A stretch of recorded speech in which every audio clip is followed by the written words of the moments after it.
I'm pleased to be joined by San Antonio Brahmas defensive back, Jordan Mosley. Jordan, how you doing? I'm good, man. I appreciate you for having me on again. It is a thrill to have you because I get to talk to somebody who was able to do something that hasn't happened in 379 days, right? The San Antonio Brahmas got a really great win against the Birmingham Stallions, and not for nothing, but held them to single digits. What did it feel like to get that win at the end after you get that game-sealing interception from the defense? It was great. Shout out to Tease. He's the one who got that pick, but it felt good. Like we just trying to win games and stack every win, and that's what we did. We prepared the right way, and we knew that was going to be a great team, and I felt like it was a great game, and we came out on top like we expected to. Adrian Martinez had been doing a really great job of taking whatever the defense was giving him throughout the year. If they were stacking the box, he would hit somebody in a one-on-one. If they were dropping back, he would take off and run. What was the game plan from Coach Reed going into that game? Just slow him down as much as possible.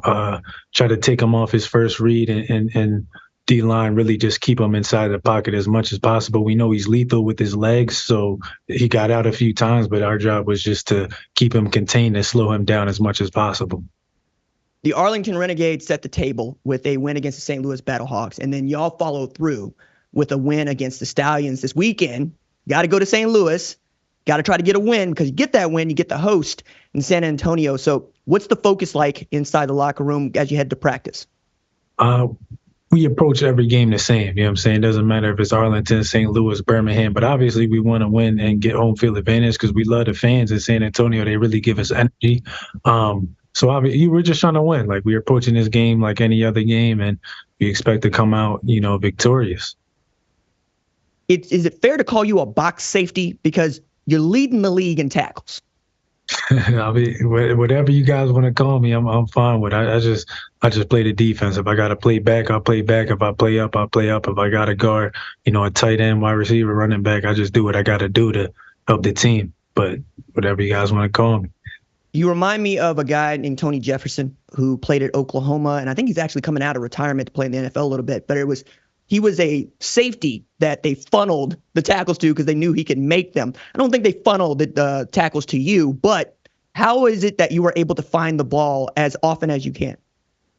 Just effort. We run into the ball. So you obviously got to run to the ball, and then our D-line and our linebackers do such a great job just stuffing the inside gap. Sometimes it just falls off the table to me. Some defenses we call, our interior just eats up all the gaps, and then I see the running back try to jump cut to the outside, and I'm shooting that. Once I see the gaps are filled, I'm shooting that outside and try to make any tackle I can. You certainly don't make a lot of false steps, and I say that as a dude playing quarterback. I'm going, hey, I know which way he's going. His feet are going to stay where they are until such time as I give him permission, I guess, to move, because you're really great at watching what the quarterback is doing. And I wonder how much of that is from practice, because A.J. Smith's offense has a lot going on, but they also like to go fast. What's it like going up against that offense?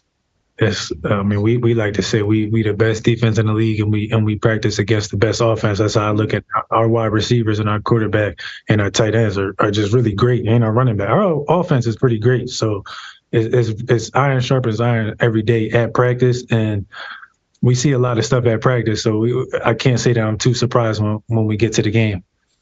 It feels like it's coming together for y'all right at the right time. Your defense is outstanding, right? But you also got 200 yards rushing from the offense, something we hadn't seen, frankly, from San Antonio until this week. Is slowing down and really playing to the strengths of the defense. Wade Phillips is a defensive coach. We know this, but it seems like he wants to put you guys on the field in game time situations. What's it like to have that confidence from a dude that's as legendary as Wade Phillips? Just all praise to Wade, and to me, all praise to God. As a defensive player, as a competitor, I want to be on the field when the clock hits zero. Like, I want to be there on the last drive. I don't want to have to rely on anybody.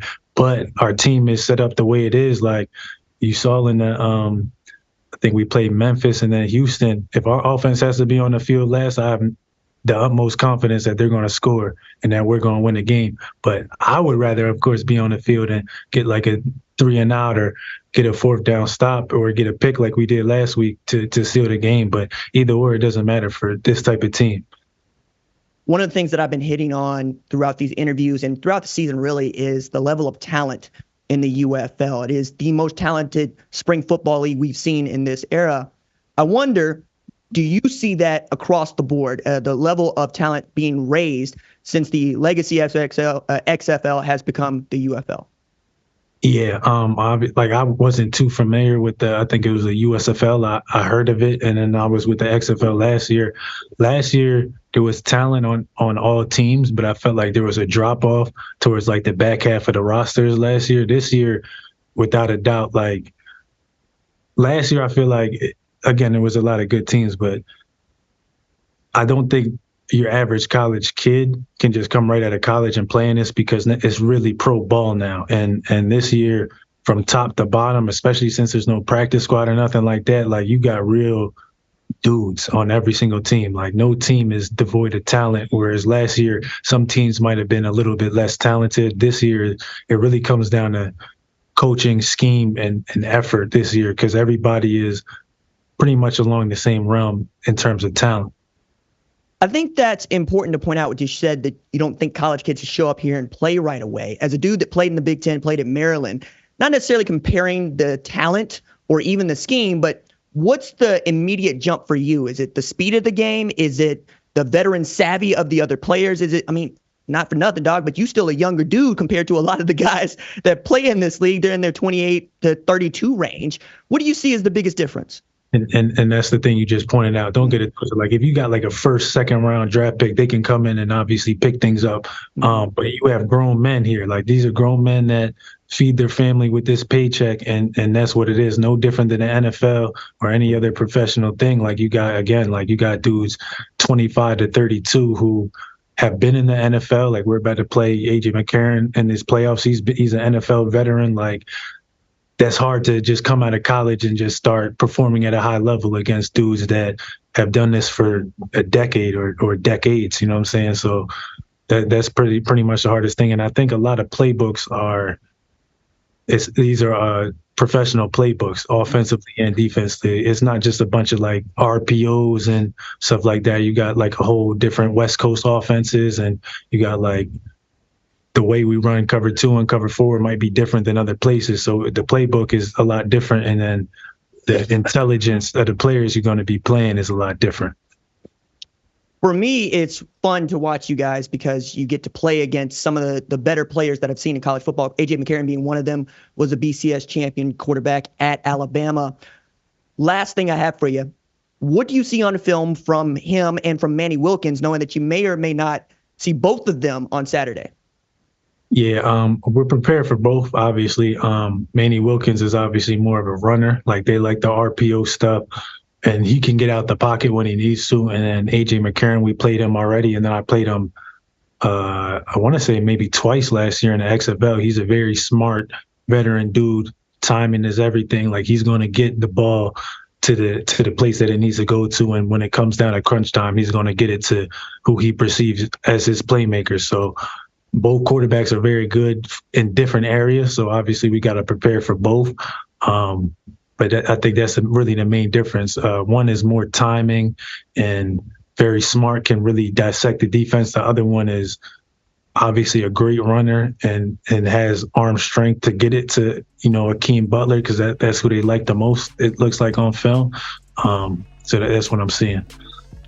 It's a really exciting matchup for me to watch. You versus Hakeem Butler, Ja'Cour Pearson, that running back group, AJ McCarron, Manny Wilkins. It's going to be a lot of fun. Good luck this weekend, and I hope to see some really great things from you, not just this weekend, but going into the XFL Championship. Jordan Mosley, thanks so much for joining us here on the #1 College Football Show. Thanks, man. I appreciate you. If you like what you've seen, consider subscribing to the #1 College Football Show on YouTube, the Fox Sports app, or wherever you get your podcast.